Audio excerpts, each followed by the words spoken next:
পশ্চিমবঙ্গে দুর্নীতির বিরুদ্ধে চাই বুলডোজার সরকার স্লোগানকে সামনে রেখে বিজেপির পরিবর্তন যাত্রায় বুলডোজারে চেপে অংশ নিলেন কেন্দ্রীয় শিক্ষা প্রতিমন্ত্রী সুকান্ত মজুমদার।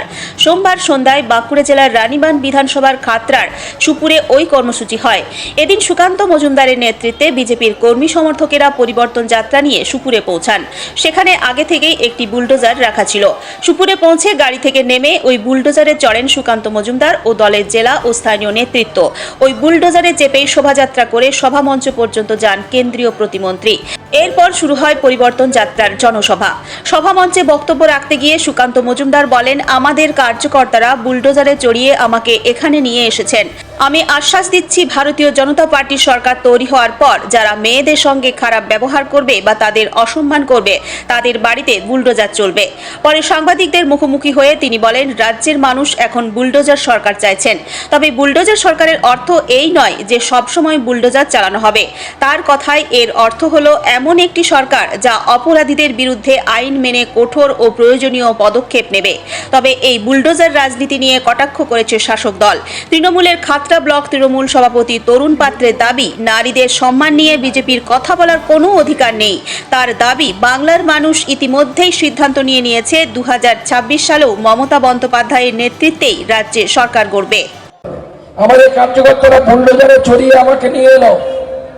আমি আশ্বাসন দিচ্ছি, ভারতীয় জনতা পার্টির সরকার তৈরি হওয়ার পর যারা মেয়েদের সাথে বাজে কাজ করবে, মেয়েদের হাত ধরে টানবে, শ্লীলতাহানি করবে অথবা মহিলাদের ইজ্জত নেওয়ার চেষ্টা করবে, তাদের বাড়িতে বুলডোজার চলবে। এটা বিজেপির প্রতিশ্রুতি। বাংলার জনগণ চাইছে, আমাদের কি চাওয়া, বাংলার জনগণ চাইছেন এমন একটি সরকার তৈরি হোক যে সরকার, বুলডোজার সরকার মানে যে সবসময় বুলডোজারই চালাবে এরকম নয়, কিন্তু এমন সরকার যে অপরাধ করলে সেই অপরাধীদের বিরুদ্ধে তৎক্ষণাৎ ব্যবস্থা নেবে, ইনস্ট্যান্ট আইন মেনে। সেটাই হচ্ছে বুলডোজার সরকারের অর্থ। যারা মহিলাদের উপর অপরাধ করবেন এবং তাদের মহিলাদের সাথে এই ধরনের অপরাধমূলক কাজ, রেপ, শ্লীলতাহানির মতো কাজ করবে এবং বেআইনি নির্মাণ থাকবে, তাদের বাড়িতে অবশ্যই বুলডোজার। যদি নারীদের উপর অসম্মান করলে বুলডোজার চালাতে হয়, তাহলে তো প্রথম বুলডোজারটা চলা উচিত ছিল মণিপুরে, সেকেন্ড বুলডোজারটা চালানো উচিত ছিল বিজেপির রাজ্য সভাপতি শ্রমিক ভট্টাচার্যের বাড়িতে, যিনি একজন মহিলাকে ম্যানারাইজ করেছেন।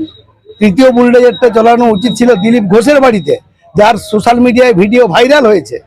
তারা কি, যারা নারীদেরকে সম্মান দিতে জানে না, তারা নারী সম্মানের কথা কি বলে? বিজেপি নারীকে সম্মান কোথাও দিয়েছে?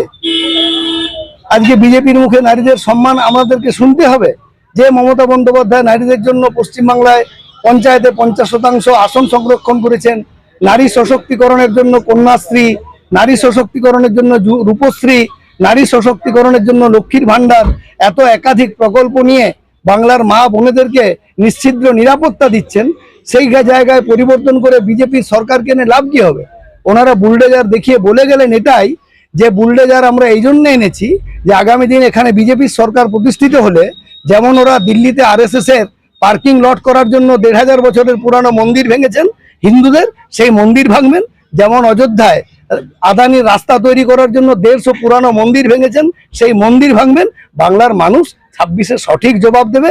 ওনারা বুলডোজার দেখান আর যাই দেখান, টাকার বস্তা দেখান। যে ফ্ল্যাগ বেঁধেছিলেন অতগুলো মানুষ হয়েছিল ওনাদের সবাই, এই শক্তি নিয়ে ওনারা পশ্চিমবাংলায় মমতা ব্যানার্জির মোকাবিলা করবেন? ওসব নিয়ে আমরা ভাবিত নই। মানুষ সিদ্ধান্ত নিয়েছেন 26-এ কি ফলাফল পশ্চিমবাংলায় হতে চলেছে।